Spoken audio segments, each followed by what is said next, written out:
అదే RTV app వార్తల్ని క్షణాల్లో చదివే అవకాశం ఉంటుంది. ఒక న్యూస్ పేపర్, ఒక టెలివిజన్ ఛానల్ మీ చేతుల్లో ఎప్పుడూ ఉంటాయి. జాతీయ రహదారి పైన అయితే నిత్యము వందలాది ప్రమాదాలు అయితే జరుగుతున్నటువంటి నేపథ్యం కనిపిస్తుంది. ప్రధానంగా చూసుకుంటే ఈ మధ్య కాలంలో జరిగినటువంటి ప్రమాదాల్లో భోగాపురం వద్ద దగ్గరలో ఉన్నటువంటి ఏదైతే ఈ పోలిపల్లి టు ఇటువైపు నాతవలస ఈ మధ్యలో ఉన్నటువంటి ఈ ప్రాంతంలో మాత్రం విపరీతంగా ఈ మధ్య కాలంలో ప్రమాదాలు అయితే జరుగుతున్నాయని చెప్పొచ్చు. ఈ క్రమంలోనే గత నెల 30వ తేదీన శనివారం నాడు జరిగినటువంటి యాక్సిడెంట్ ఏదైతే జరిగిందో ఆ ఫార్చునర్ కార్ యాక్సిడెంట్ వద్ద అయితే మనం ఉన్నామో ఆ ఇటుని చూసుకునే ప్రధానంగా ఆ రోజు ఉదయాన్నే వర్షం కూడా ఒకవైపు అయితే వస్తుంది. వర్షం పడడంతో ఈ రోడ్డుపై కూడా వాటర్ అయితే ఉండడం కారణంగా అయితే ఒక విధంగా చెప్పాలంటే అతి వేగంగా కూడా ఆ రోజు అయితే కారు రావడంతో అంత ప్రమాదం అయితే మాత్రం జరిగిందని ఒకవైపు అధికారులు కూడా చెప్తున్నటువంటి నేపథ్యం కూడా కనిపిస్తుంది. అయితే ప్రస్తుతం మనం చూడవచ్చు ఏదైతే ఆ ప్రమాదం జరిగినటువంటి ఆనవాళ్ళు ఇప్పటికి కూడా ఉన్నటువంటి పరిస్థితి మనకు కనిపిస్తుంది. ఎక్కడి నుంచి ప్రమాదం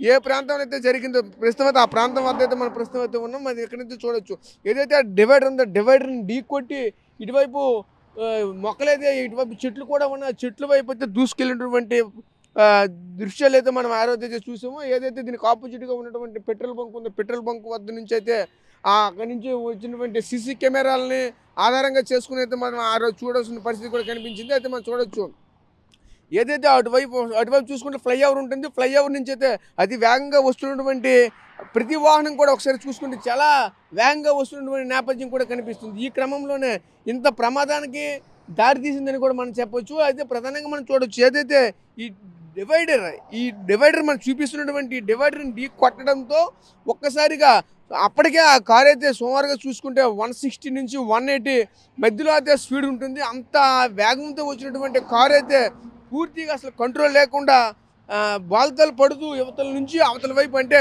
శ్రీకాకుళం వైపు నుంచి వస్తున్నటువంటి కారు అవతల డైరెక్టర్గా విశాఖపట్నం టు శ్రీకాకుళం వైపు వెళ్తున్నటువంటి ఆ వెహికల్కి అయితే ఢీ కొట్టినటువంటి పరిస్థితి కూడా కనిపించింది. అయితే మనం ఎక్కడైతే చూడొచ్చు అక్కడి నుంచి సుమారుగా చూసుకుంటే ఒక 50 మీటర్ల వరకు కూడా అది పల్టీ కొడుతూ వెళ్ళినటువంటి దృశ్యాలు కూడా మనతో ఆ రోజు అయితే చూసాము. అయితే మనమైతే ఇక్కడ ఈ ప్రాంతంలో చూడవచ్చు.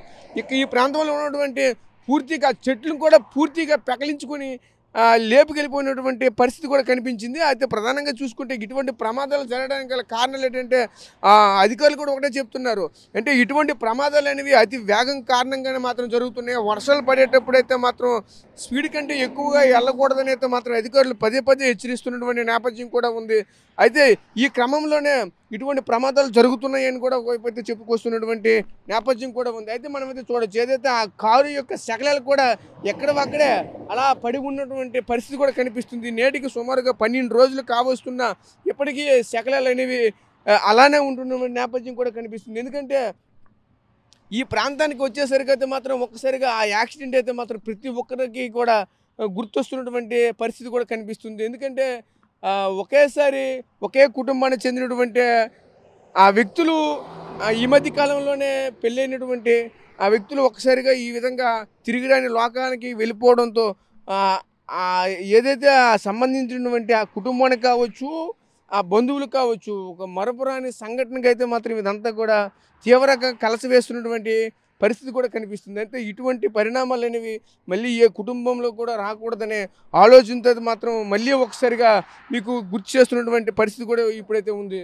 అయితే ఈ క్రమంలోనే ప్రధానంగా చూసుకుంటే ఈ ఏదైతే జాతీయ రహదారి ఉంది జాతీయ రహదారిపై అయితే ప్రమాదాలు అయితే తీవ్రంగా ఎక్కువగా జరుగుతున్నాయి. ఈ నేపథ్యంలో ప్రతి ఒక్కరు కూడా ఇటువంటి ప్రమాదాలు మళ్ళీ బారిన పడకుండా అయితే మాత్రం ప్రతి ఒక్కరు కూడా జాగ్రత్తలు తీసుకోవాలని అయితే మాత్రం చెప్తున్నటువంటి పదే అధికారులు కూడా చెప్తున్నటువంటి నేపథ్యం కూడా కనిపిస్తుంది. అయితే దీనికి అందరికీ అతి వేగమే ఈరోజు ఆ నలుగురు ప్రాణాలు తీసిందని అయితే మాత్రం ఒకవైపు అయితే చెప్పుకొస్తున్నటువంటి పరిస్థితి కూడా ఉంది. ప్రధానంగా చూసుకుంటే ఏదైతే ఆ రోజు జరిగినటువంటి ఆ కారు యాక్సిడెంటే కావచ్చు, అలాగే దాని తర్వాత గత 2 రోజుల క్రిందట జరిగినటువంటి ఒక లారీని వెనక వైపు నుంచి వస్తున్నటువంటి ఒక వ్యాను ఆ లారీని ఢీకొట్టడంతో ఆ ప్రమాదంలో కూడా అక్కడికక్కడే సజీవ దహనం కూడా అయిపోయినటువంటి పరిస్థితి కనిపించింది. ఎందుకంటే ఆ వ్యాన్లో ఒకసారి లారీని ఢీకొట్టడంతో అప్పటికే ఆ లారీ కూడా చాలా వేగంతో వస్తున్నటువంటి పరిస్థితి కనిపిస్తుంది. అలాగే వ్యాన్ కూడా అదే వేగంతో వెళ్తున్నటువంటి పరిస్థితి కూడా కనిపించింది. ఈ నేపథ్యంలోనే ఉదయాన్నే ఆ ఫాగ్ ఎక్కువగా ఉండడంతో మంచు ఎక్కువగా ఉండడంతో ఆ వెహికల్ దగ్గరికి వచ్చేసరికి కనిపించలేకపోవడంతో ఒకసారి ఢీకొట్టడంతో ఇంజిన్లో హీట్ ఎక్కి వెంటనే మంటలు అయితే సెలరేగాయి. ఆ మంటలు సెలరేగడంతో ఆ క్లీనర్గా ఉన్నటువంటి సహ డ్రైవర్ కూడా ఈరోజు పూర్తిగా సజీవ దహనం అయిపోయినటువంటి ఘటన కూడా ఈ మధ్య కాలంలోనే చోటు చేసుకుంది. అయితే ఇటువంటి ప్రమాదాలు అయితే మాత్రం పూర్తిగా నివారించాలని అయితే మాత్రం ఒక పక్క అధికారులు అయితే సర్వ విధాల ప్రయత్నం చేస్తున్నప్పటికి కూడా ఒకవైపు అయితే అధికారులు ఎన్నిసార్లు మొరపెట్టుకుని చెప్తున్నా సరే ఇప్పటికి కూడా వాహన చోదకులు అయితే మాత్రం ఎటువంటి ప్రికాషన్స్ తీసుకోకుండా ఇటువంటి ప్రమాదాల బారిన పడుతున్నారని అయితే మాత్రం పదే పదే చెప్తున్నటువంటి పరిస్థితులు కూడా కనిపిస్తున్నాయి. అయితే మనం చూడొచ్చు ఆ రోజు ఆ ఫార్చునర్ కారు సుమారుగా చూసుకుంటే 70-80 లక్షలు పెట్టినటువంటి అంత సెక్యూరిటీ కారు కనీసం ప్రాణాలకు కూడా ఒక సెక్యూరిటీ లేకుండా పోయినటువంటి పరిస్థితి కూడా కనిపిస్తుంది. ఎందుకంటే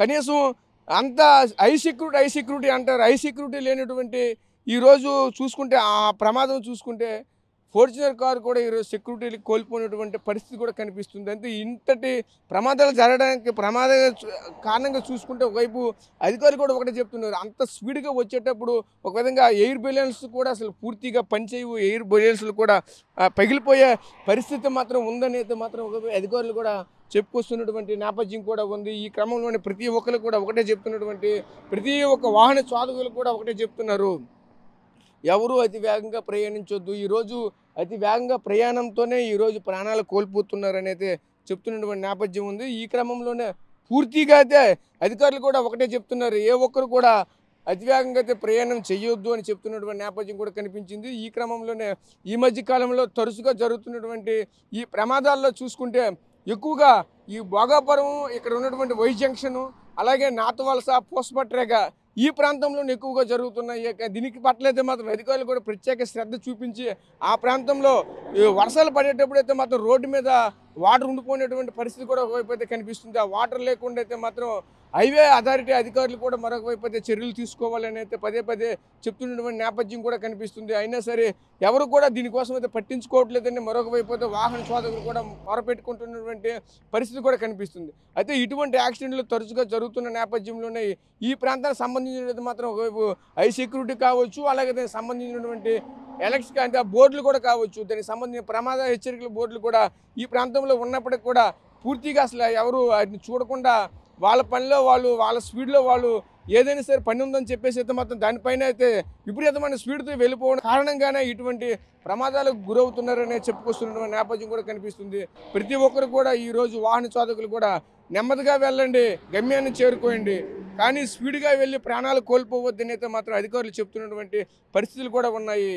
ఈరోజు ఎంత హై సెక్యూరిటీ కారు పెట్టుకునే కొనుగోలు చేసినా సరే ఈరోజు ఖచ్చితంగా ప్రాణాలు అయితే పోతున్నాయి. అందుకు కారణంగా అయితే మాత్రం ప్రతి ఒక్కరు కూడా దీన్ని దృష్టిలో పెట్టుకుని అయితే వాహనాలు నడుపుకోవాలని అయితే మాత్రం పదే పదే చెప్తున్నటువంటి నేపథ్యం కూడా కనిపిస్తుంది. ఈ క్రమంలోనే ఏదైతే ఈ జాతీయ రహదారి ఉంది, జాతీయ రహదారిపై ముఖ్యంగా చూసుకుంటే ఒకవైపు నుంచి వస్తున్న మరొక వైపు అయితే ఈరోజు కార్లు వెళ్తున్నాయి అంటే ఆ ప్రమాదం అనేది ఎంత తీవ్రతంగా ఉందనేది మాత్రం మనమైతే అర్థం చేసుకోవచ్చు.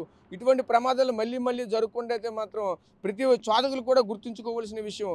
పదే పదే చెప్తున్నామంటే ఖచ్చితంగా వాహనాలు అయితే మాత్రం నెమ్మదిగా వెళ్ళండి, ప్రమాదాల బారిన పడకుండా తప్పించుకోండి అంటే మాత్రం అధికారులు పదే పదే చెప్తున్నటువంటి నేపథ్యం కూడా ఉంది. మరిన్ని వీడియోస్ కోసం ఛానల్ ని సబ్స్క్రైబ్ చేయండి, లేటెస్ట్ అప్డేట్స్ కోసం వాట్సాప్ ఛానల్ ని ఫాలో అవ్వండి. ఆ లింక్ డిస్క్రిప్షన్ లో ఉంది.